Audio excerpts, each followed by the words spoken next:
MUI tidak mengatakan wajib mengunci masjid. Tidak ada fatwa MUI masjid wajib digembok, nggak ada. Khairul biqa'i ala wajhil ardi masajiduha. Rawahu Tirmidzi. Sebaik-baik tempat di atas dunia ini adalah masjid-masjidnya.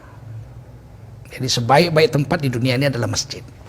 Dan dari seluruh masjid yang terbaik Masjidil Haram. 100 kali lebih baik daripada masjid yang lain. Kemudian Masjid Nabawi. Kemudian Masjid Al-Aqsa di Palestina. Kemudian seluruh masjid-masjid yang ada di seluruh dunia. Oleh karena itu masjid ini adalah rumah Allah. Bukan Allah tinggal di situ. Maha suci Allah memerlukan tempat. Allah tidak memerlukan tempat. Tempat yang memerlukan Allah. Hatta arash sekalipun memerlukan Allah. Allah tidak perlu dengan arash. Allah menciptakan arash bukan untuk tempat duduk Allah, bukan tempat Allah bertempat tinggal. Tapi untuk menunjukkan kepada seluruh makhluknya bahwa Allah itu Maha Kuasa, mampu menciptakan arash yang begitu besar dan begitu agung.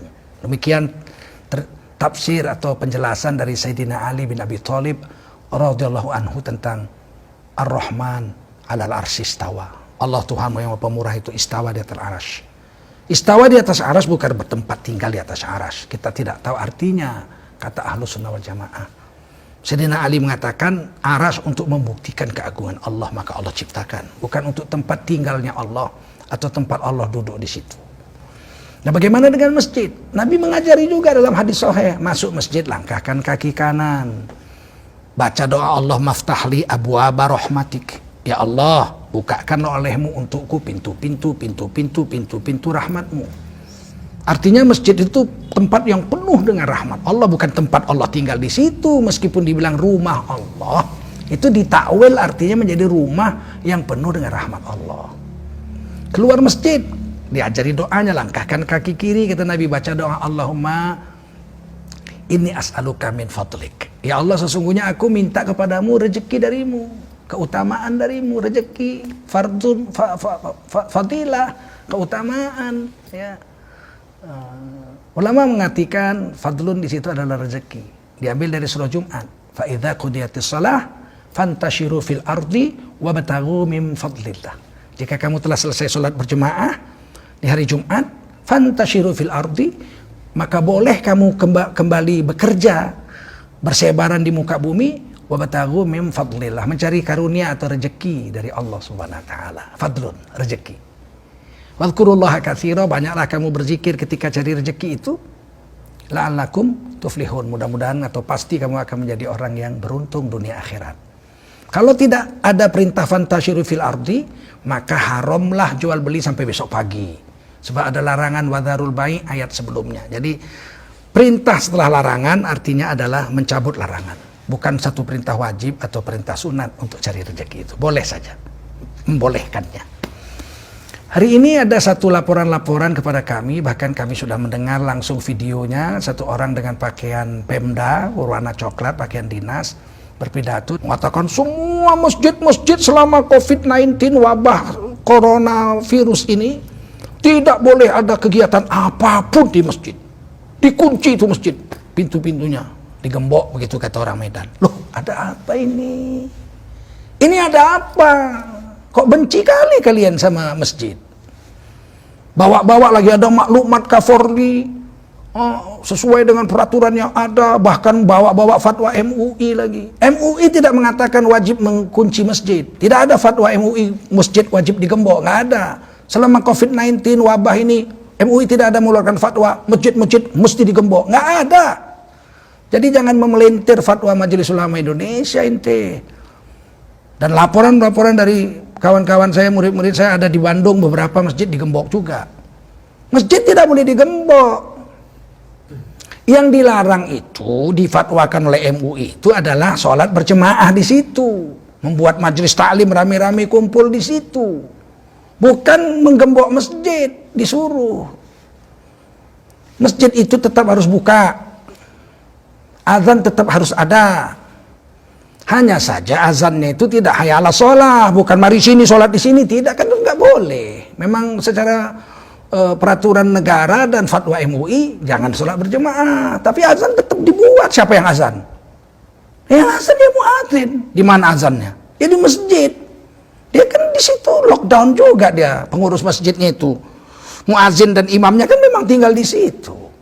Nah, dia datang ke masjid itu, masuk dari rumah tempat macam masjid kami itu, penjaga masjidnya itu tinggal di masjid, ada ruangan dibuat untuk dia. Dia azan, masuk waktu dia azan, cuman dia tidak serukan hayya 'alas shalah, dia serukan shollu fi buyutikum. Jadi tetap ada azan, masjid tetap terbuka, Mas.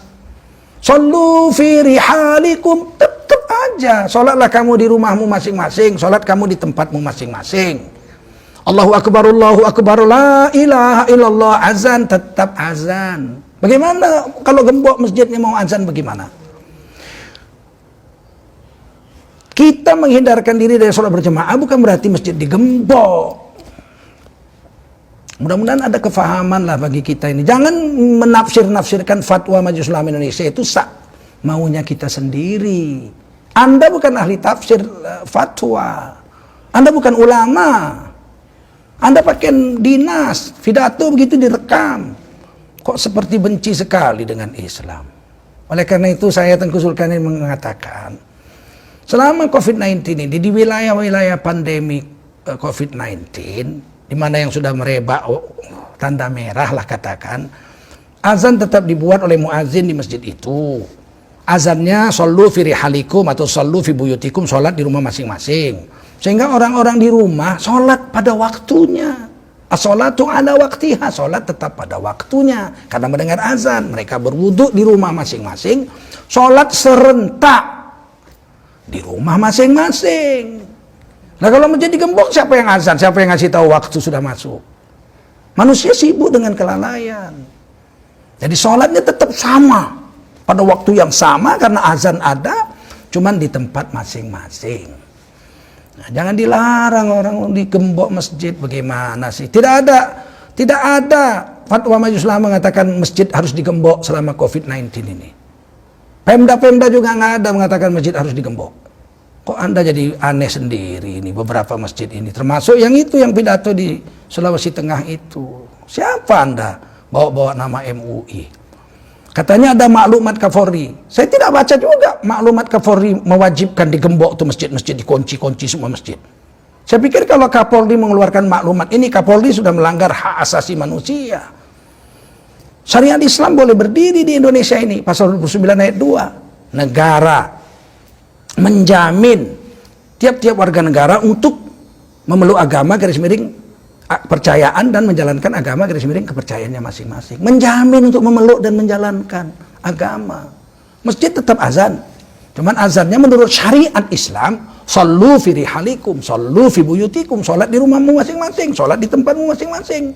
Maka semua yang mendengar azan berwudu dan mereka pun sholat di rumah masing-masing pada waktu yang bersamaan. Naik ke langitnya itu nurnya sama nurnya naik ke langit. Oleh karena itu kalau nggak tahu agama jangan berfatwa agama, belajar agama yang baik, jangan bikin rusak agama Islam ini. Negara tidak pernah menentang agama, sebab pasal 29 ayat 2, pasal 29 ayat 1 itu tidak memungkinkan untuk NKRI menentang agama. Pasal 29 ayat 1, negara berdasar ketuhanan yang Maha Esa. Negara ini berdasarkan ketuhanan yang Maha Esa. Pasal 29 ayat 2, 29 ayat 2, negara menjamin tiap-tiap warga negara, termasuk seluruh orang Islam, seluruh orang Hindu, seluruh orang Kristen, seluruh orang Katolik, seluruh orang Buddha, seluruh orang Konghucu, untuk memeluk agama mereka masing-masing dan menjalankan ajaran agama mereka masing-masing. Di dalam Islam ketika terjadi bencana COVID-19 misalnya atau wabah, azan tetap dibuat di masjid, sholatnya di rumah masing-masing pada waktu yang bersamaan, dan yang di masjid itu sholat adalah orang yang terisolasi di masjid itu. Muazin dan imamnya saja, termasuk sholat tarawih. Tetap aja as-sholatu tarawihi yarhamukumullah tetap diserukan dari masjid. Cuman yang tarawih adalah muazin dengan imamnya saja, yang lokalisir mereka saja. Sedangkan kita, sudah sholat tarawih, maka mereka sholat tarawih di rumah masing-masing. Mudah-mudahan manfaatlah apa yang saya jelaskan pada hari ini, dan saya bertanggung jawab dunia akhirat. Tidak ada sedikit pun kami para ustadz ini, para guru agama ini, para anggota Majelis Ulama Indonesia ini membenci negara Republik Indonesia. Tidak. Kami rela mati untuk mempertahankan NKRI ini. Tapi agama kami nggak mau diacak-acak. Sebab agama ini sempurna. Tidak pernah Islam menghalangi negara dan tidak pernah Islam menghalangi agama. Ketika terjadi COVID-19, Islam sudah mengatur 14 abad yang lalu, apabila ada pandemi, ada penyakit menular, kita nggak boleh datangi tempat itu dan kita nggak boleh keluar dari tempat kita yang sudah terkena untuk ke tempat yang lebih baik, yang belum kena supaya mengungsi, nggak boleh. Hadis Bukhari. Dan tetap ada azan, dan azannya itu lafaznya ditukar. Sholatlah kamu di rumahmu masing-masing, sholatlah kamu di tempatmu masing-masing. Semoga kaum muslimin muslimat semakin yakin dengan keagungan Islam, dan semoga orang-orang yang nggak ngerti agama mau belajar, konsultasikan dengan yang ngerti. Fas'alu ahla dzikri in kuntum la ta'lamun. Kamu tanya orang ahli ilmu kalau kamu tidak tahu. Oleh karena itu saya minta Kapolri dan seluruh yang memegang kekuasaan di negeri ini, jangan biarkan gembok masjid, jangan dikunci itu masjid, biarkan masjid terbuka, azan tetap ada, as-salatu tarawih yarhamukumullah tetap ada diserukan, walaupun yang sholat tetap di rumah masing-masing, baik sholat wajib maupun sholat tarawihnya. Begitu juga dengan nanti imsak, masjid tetap beritahu, imsak diberitahu, apakah dengan serine, apakah dengan beduk dan sebagainya. Seperti biasa saja. Yang tidak boleh itu berkumpul-kumpul. Nah, kita patuhi itu, karena Rasulullah pun menyuruh itu, para ulama pun menyuruh demikian. Sekali lagi saya Tengku Zulkarnain, Wakil Sekretaris Jenderal Majelis Ulama Indonesia, mengucapkan terima kasih atas segala perhatian. Semogalah kita berjaya dunia akhirat dan NKRI tetap menjadi negeri yang baldatun thayyibatun wa rabbun ghafur. Billahi taufiq wal hidayah. Wassalamualaikum warahmatullahi wabarakatuh.